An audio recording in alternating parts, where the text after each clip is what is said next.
welcome to another edition of Paging Dr. Islam with Dr. Samir Islam. Thanks for being here today. Thanks, Sandy, for having me back. Of course, we love it.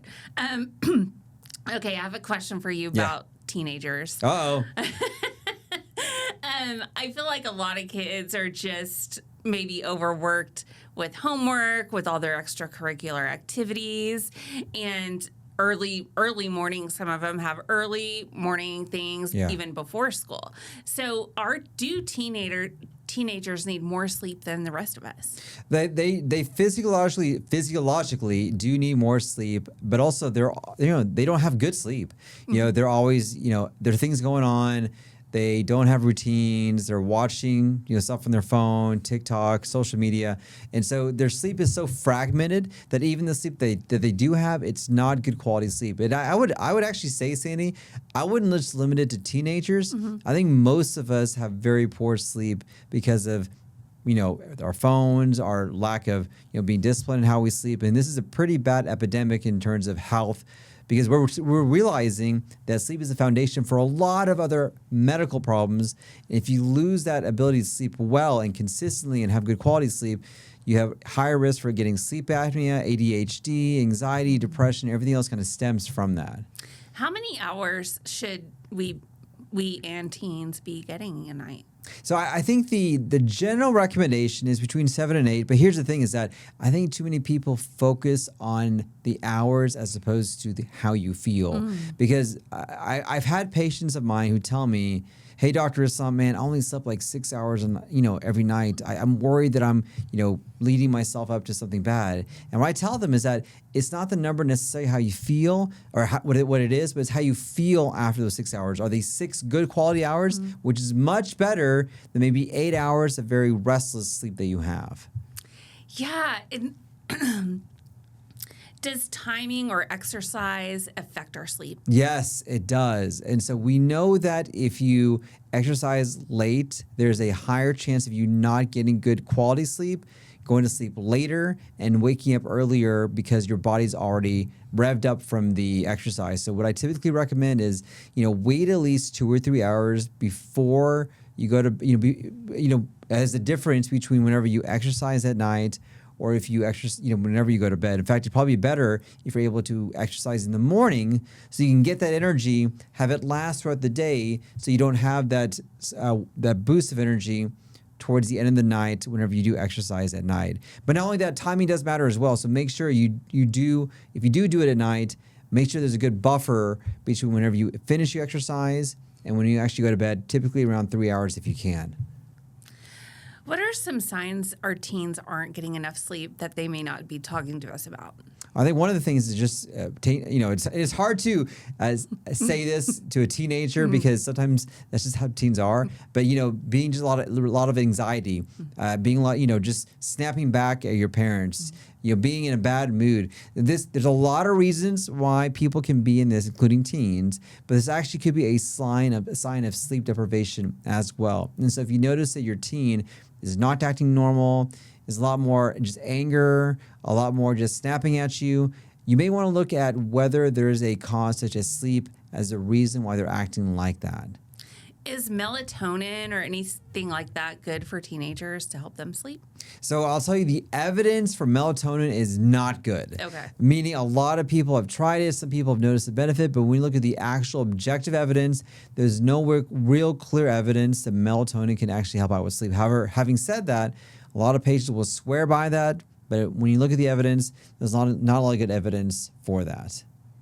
Are there treatments for insomnia other than medication? Yes, there are. And so there are a couple things that we always recommend when it comes to sleep. They're pretty easy things that you can do. So number one, make sure you have a very dark room. I mean, dark. Like you can't see anything. Like it is like scary dark. It's got to be dark. Number two, keep your phone away from you and away from the room. Blue light on your phone, on your iPad has been shown to decrease your capabilities to fall asleep quicker and to have good REM sleep. Number three, make sure it's very cool. The recommendation is around 63 to 64 degrees, so make sure it's cool. Number four, make sure you wait at least 2 hours before you eat, before you go to bed, because if you go to bed as soon as you eat, there's a good chance you're going to have heartburn, a lot of bloating, a lot of indigestion. It's just not going to feel Very, very good. And then lastly, make sure you are physically tired and you are tired when you go to bed. A lot of people, when they go to bed, they watch TV, they do work, they do other things. And so psychologically, your body gets used to that bed as not being an area where you're resting. And so make sure when you go to bed, you actually go to bed and don't do any work. If you do these things actually make a huge difference in terms of allowing you to sleep fuller, longer, and more often. Now, is it a good idea to maybe, I don't know, an hour before, like you would probably know better, like no phone use, no TV, no computers, like you said, in the bedroom, but like, should we read an hour before? Would that be better, like a book? Yes. Is there like a certain time frame when we should like stop all of that before we go to bed? I think an hour actually is great. Sandy, that's actually really good. And actually what I recommend to my patients. So for me, myself, I set an alarm on my phone, and an hour before my bedtime, I turn everything off. I have the phone away, turn off the TV, make sure I don't have the iPad on. I don't have any YouTube or podcasts on. I turn everything off. You're right. Because your body needs that rhythm to know that, hey, it's time to wind down. Mm-hmm. It's time to go to bed. It's time for me to kind of shut everything down. And by having that hour to do that, where I can read a physical book, make sure, I'm ready for bed, it gets my mind ready, gets my body ready, and actually does work when it comes to sleep hygiene. And like you said, sleep is so important to our health, right? Oh, yeah. I mean, without sleep, you can see everything stems from that. Heart disease, obesity, problems going on with your heart and lungs and everything, mental capabilities, Alzheimer's. These things all stem from the inability to not be able to sleep well. Wow, that's incredible to hear. I had no idea all those things could matter. Okay, so for parents of teens, sometimes, maybe they don't want to do their chores or whatever, and they're sleeping instead. How do you know if it's a difference between them just being lazy or they truly are that tired? Yeah, it's like the $1 million question, right? Like, how do you know if your teenager is just being a lazy bum as opposed to actually needing sleep? Cindy, I don't know. If you can help me with this, because, with my kids, I'm like, I don't know. Are you really that tired? I mean, really? Like, it's like the weekend. Should you be sleeping like 12 hours? I don't know, come on. So that's a good question, Cindy. If someone can tell me how to answer that question, let me know, because I don't know. Okay. I need this for my kids and my family. Email us. Let us know. Please, let me know. Help me. We'll be right back.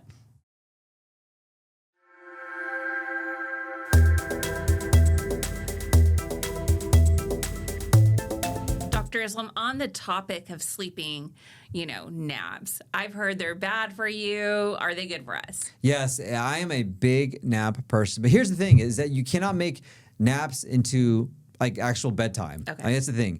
And so you want to try to limit between 20 and 30 minutes, because when you get beyond that, that's when you get the part of the nap where when you wake up, you're all groggy, you're tired, you feel worse. And so you really want to try to limit it to 20 to 30 minutes and no more than that. And the other thing about naps is that you don't want to nap when it's close to your bedtime, because then you're not going to be able to sleep. And so try to aim for earlier in the afternoon, 1, 2, or 3 o'clock, especially if you go to bed around 9 or 10. If you take a nap like at 7 p.m. and you go to bed at 9, that's like you're shooting yourself in the foot, because otherwise you're not going to be able to sleep. Yeah, maybe you should just take a nap at 7 and then just sleep, right? Just go to bed. Yeah, that's how going to bed, Sandy. And I agree with you on that. That's what you should do.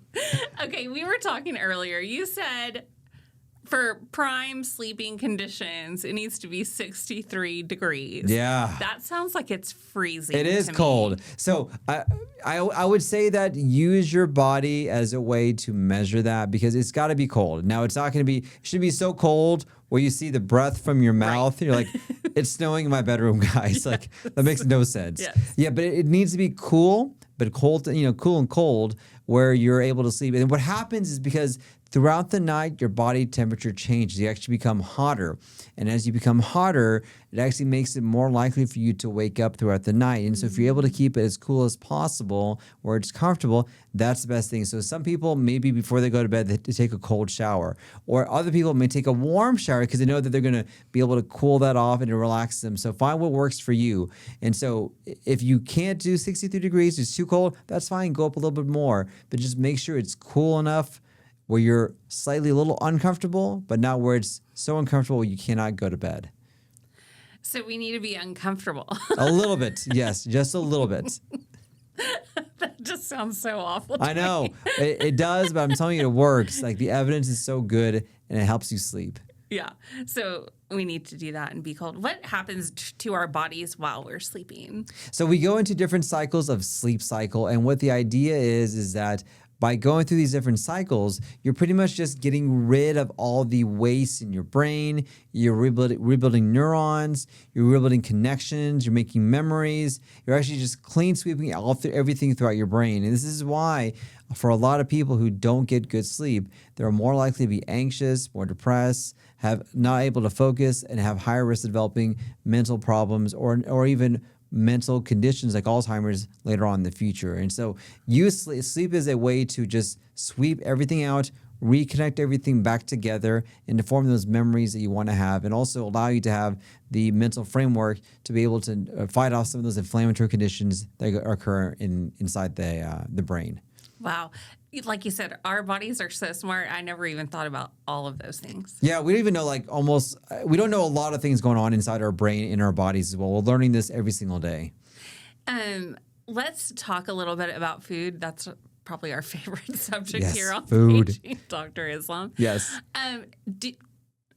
Do spicy foods cause us ulcers? So spicy foods causes the symptoms of ulcers. So it makes you feel like you have an ulcer, but it actually does not cause an ulcer itself. There are two main reasons why people can have an ulcer. One is taking medications like Aleve, naproxen, Advil, or Motrin. The other cause is an infection in the gut called H. pylori. But if you have spicy foods, you may feel like you have an ulcer, but it does not actually cause an ulcer itself. How do we know if we have an ulcer? You don't. Oh. Yeah, and that's the thing, is that people can symptomatically feel like they have an ulcer, but you either have to have someone take a look with a camera or sometimes even imaging as well. But those are the only two ways you can actually know you have an ulcer. What does an ulcer feel like? If you can explain. Yeah, it hurts. So it's this pain, like this gnawing pain, this burning sensation in your upper gut. It makes you feel nauseous. You can't eat. It gives you a lot of discomfort. And so just any pain in the upper GI tract could be a symptom of an ulcer. Oh, that sounds awful. Oh, it is. It's not fun. What are some treatments for ulcers? So one obviously is that, you want to be on a medication to help calm down the acid. So these are some of the over-the-counter medications you can take. They're called PPIs. They work very well, like Nexium. These medications just like that, they can help suppress the acid. Number two, you can try to avoid some of the foods that can make you feel like you have an ulcer. So spicy foods, citrus-based foods, these are foods that can minimize that. And sometimes taking over-the-counter Tums, Mylanta, Gaviscon, these things can help soothe the stomach by putting a coating on there to make your stomach feel better so you don't have those ulcer-type feelings. And like you said, if we think we have an ulcer, is it a good idea to go see a doctor or just maybe? Okay. Yes, you should, because the problem with ulcers is that if they're left untreated, they can lead to pretty significant complications besides just the pain. It can cause bleeding. A lot of ulcers can bleed. And if you bleed from an ulcer, that can be a medical emergency. So if you feel like you have an ulcer, see someone like me or see your primary care doctor to put you on medications, maybe do other testing to see exactly what is going on. Yeah, that sounds very scary.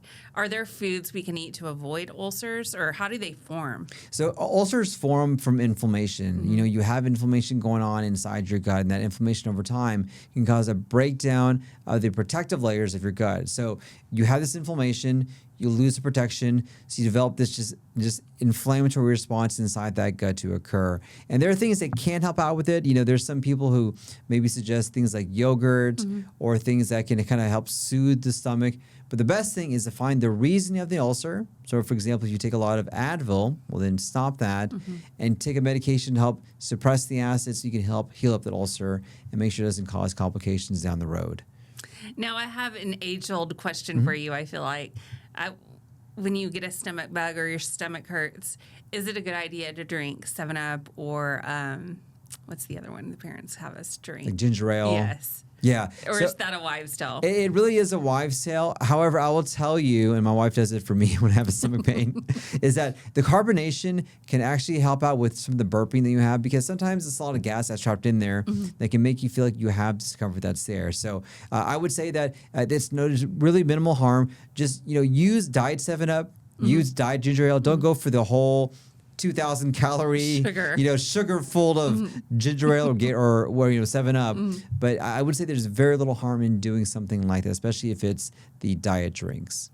Yes, we'll be right back.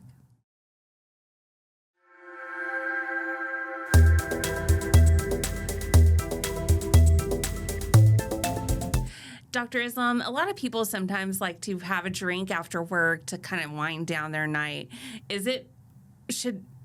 First of all, we know alcohol is probably not the best for our bodies, right? Correct. Yes. And is there a certain time of day that makes it worse for us?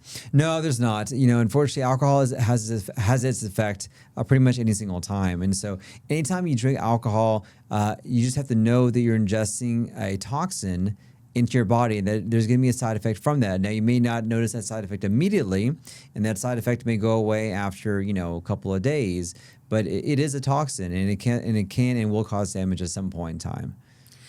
And now, is it any worse for our sleep if we drink right before we go to bed? Yes, 100%. So a lot of people sometimes use alcohol as a way to calm themselves down, to allow them to sleep, but it does not help out with sleep. In fact, it makes sleep worse.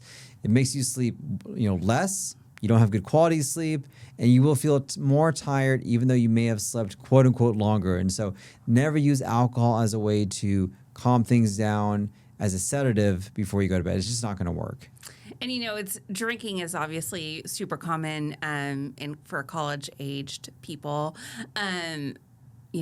What is a hangover? Mm-hmm.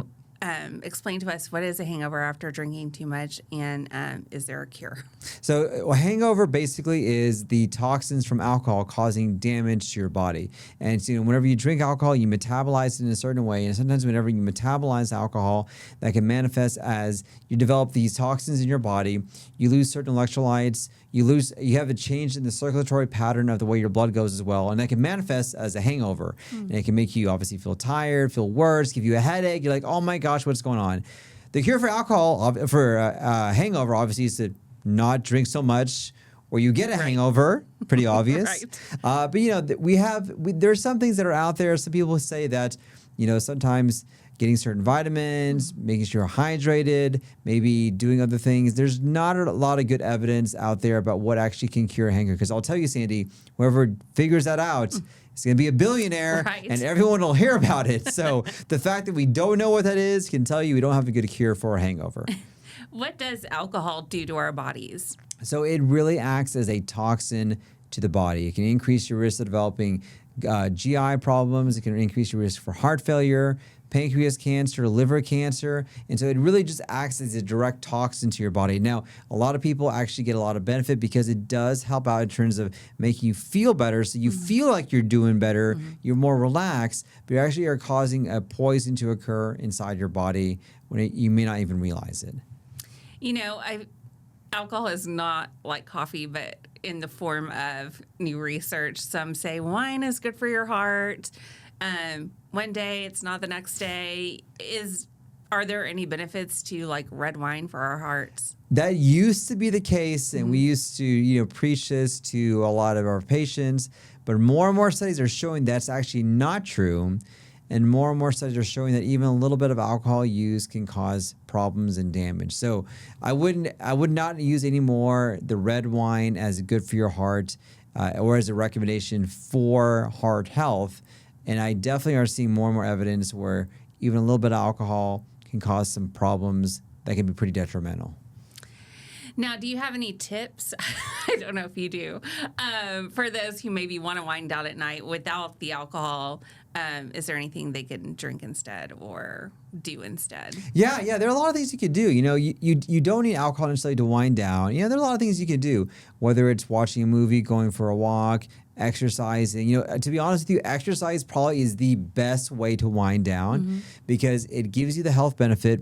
It's great for you. You're able to relax doing it. You can produce a lot of endorphins, and it is free. Exactly. You don't have to pay anything. Yeah. And so I would say the most effective way to wind down is that before you go home, go to the gym or go for a walk or do something. It's a great transition between work and home. You're getting exercise. And I highly recommend this for a lot of my patients. And exercise is so good for us every day in so many ways, right? Yes, I am a big believer in doing it every single day. You got to commit. 7 days a week, do something physical. Our bodies were made to be physical. Our mind was made to be in a physical state. And it's literally nothing better for you. It's an antidepressant. It'll make you look better, make you look good, help you lose weight, help out with depression, anxiety. It is literally the best that you can do for your mental well-being and your physical well-being. Probably some of the best medicine besides eating an apple a day, which is so cheesy. It's better. Listen, I'll tell you, Cindy, it is the best medicine by far, by leaps and bounds. There's so much evidence that exercise is literally the best medicine you can do. Better than anything else you can do. It's the best thing you can do. Love to hear that. Okay, we'll be right back.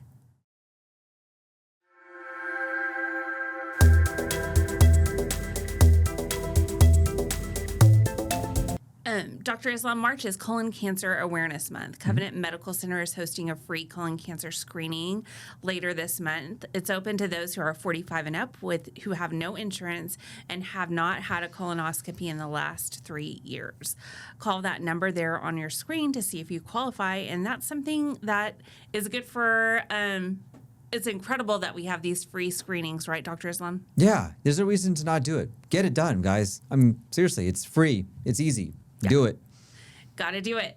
And thank you so much for joining us. We always love to learn and hear your insights about all the health things.